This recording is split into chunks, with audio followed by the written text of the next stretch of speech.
So hello everyone, good morning. હું છું આપનો મિત્ર કરણસિંહ સોલંકી અને આજે એક અગત્યની માહિતી હું તમારી સાથે શેર કરવા જઈ રહ્યો છું.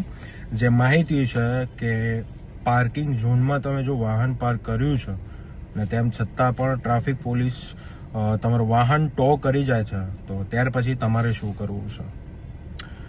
તો મોટર વ્હીકલ એક્ટ મુજબ જો તમે વાહન અધિકૃત પાર્કિંગ ઝોનમાં પાર્ક કર્યું છે અને ત્યાં કોઈ નો પાર્કિંગનું બોર્ડ ન હતું તો પોલીસ તમારું વાહન જપ્ત નથી કરી શકતી.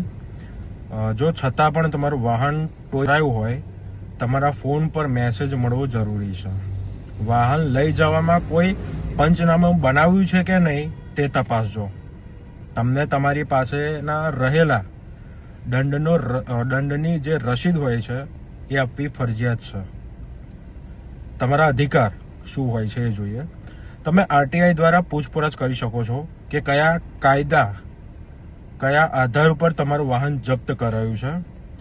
તમે લેખિત ફરિયાદ આપી શકો છો ડીસીપી, ટ્રાફિક ઓફિસર અથવા લોકલ પોલીસ સ્ટેશનમાં, અને તમે એના વિશે સંપૂર્ણ માહિતી મેળવી શકો છો કે કયા કાયદા હેઠળ તમારું જે પાર્કિંગ ઝોનમાં વાહન હોવા છતાં પણ તે વાહન તમારું ટોઈંગ કર્યું છે.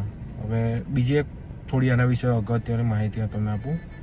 યોગ્ય પાર્કિંગ હોવા છતાં ગાડી જપ્ત કરે છે તમારા અધિકાર, જે આગળ મેં જણાવ્યું એમ કે તમે લોકલ પોલીસ સ્ટેશનમાં ફરિયાદ આપી શકો છો અથવા તો આરટીઆઈ કરીને એના વિશેની તમે માહિતી મેળવી શકો છો.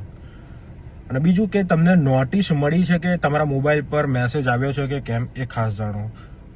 ટ્રાફિક પોલીસ પાસે પુરાવા નથી, બરાબર છે, એવા પુરાવા કે તમે જે નો પાર્કિંગમાં સાધન મૂક્યું અથવા તો ત્યાં કોઈ નો પાર્કિંગનું બોર્ડ નહોતું, એવા કોઈ પુરાવા એમની પાસે હોય તો એના ના હોય તો એના વિશે તમે વિશેષ ફરિયાદ કરી શકો છો અને તમે લીગલ ફરિયાદ કરી શકો છો.